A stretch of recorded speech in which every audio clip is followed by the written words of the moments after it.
Hello and welcome to episode 17 of the Nose Bros.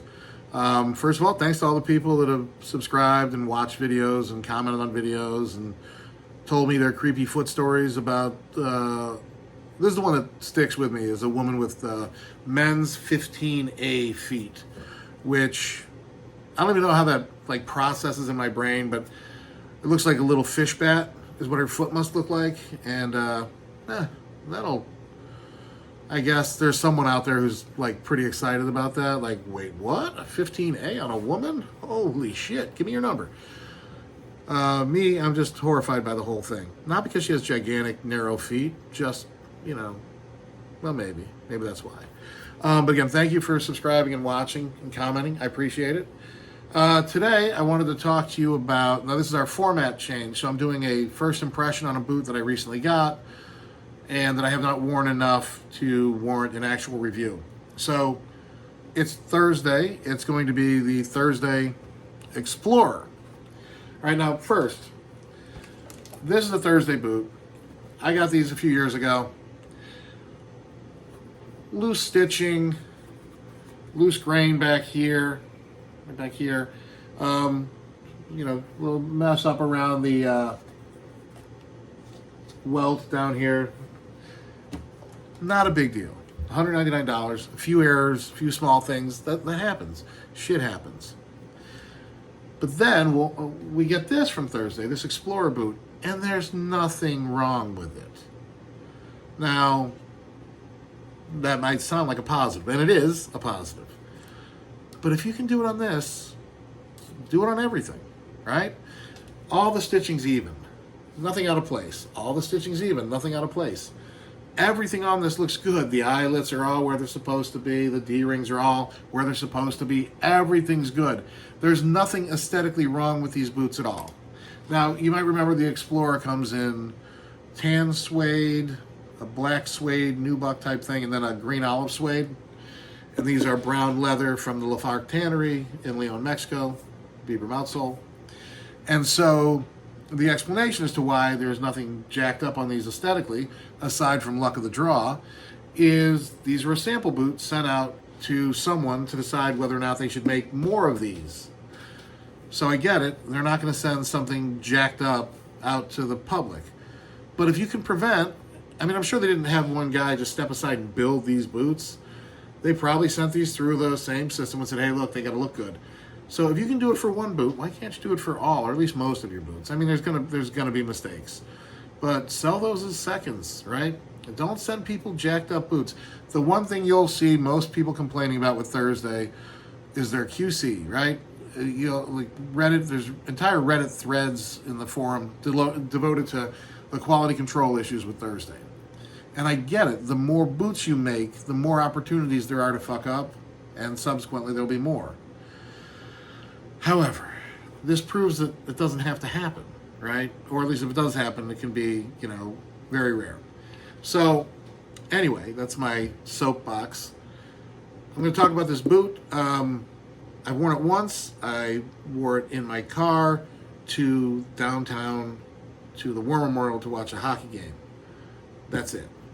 So, I will wear it more, and then I will give an actual review. This is my first impression. So, aesthetically, they're beautiful boots. I love them. The way they look, that's great. The way they look is great. And the way they feel. I don't normally like 8-inch boots. I normally like 6-inch boots. But most of my 8-inch boots are I've got a pair of Helms, and I've got 2 pairs of Solaveras, a Doc Martin, and a Merrill. None of them have padded collars. I have Timberlands with padded collars, but I'm talking about these types. None of them have padded collars. So the leather tends to rub, or the stitching at the top of the leather where they fold over, tends to rub against my either Achilles tendon or my calf. My calf, because I am built like a superhero in the legs.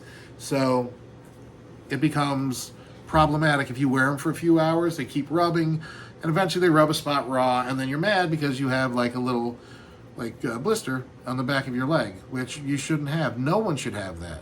If you put a blister on the back of my leg and then poke that blister and then ask me state secrets, I'll give them to you. All right? I'm no hero, and my leg hurts. So aesthetically, these are the bomb. And comfort-wise, additionally, yes, I get the pour-on, all the man-made materials that create that comfort are going to fall apart over time. They're not like Red Wings where you're going to mold your feet with a thick leather and all of that. They're the exact opposite. They're man-made stuff that is going to feel great at first and over time get worse, as opposed to Red Wings, like the Iron Ranger, where it feels like shit at first and over time gets better. So it depends on what you like more. I have enough boots, not bragging, actually shameful. I have enough boots that I would never wear these out just because of the rotation of boots in my life. But if these were your only boots, yes, they will wear out over time. I think.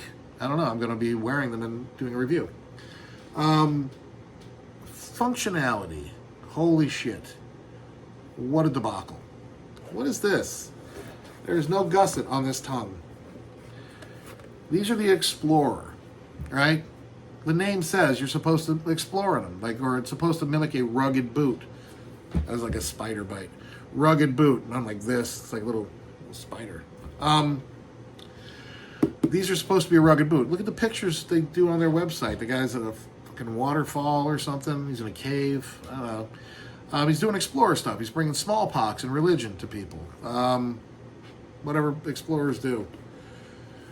Usually bad stuff. But even then, it's going to be hard to do really bad things. The blood's going to get, if it's deeper than this, it's going to get right inside. Plus all the debris, ears and stuff, people's ears you chop off, are all going to get inside your boot because you don't have a gusset.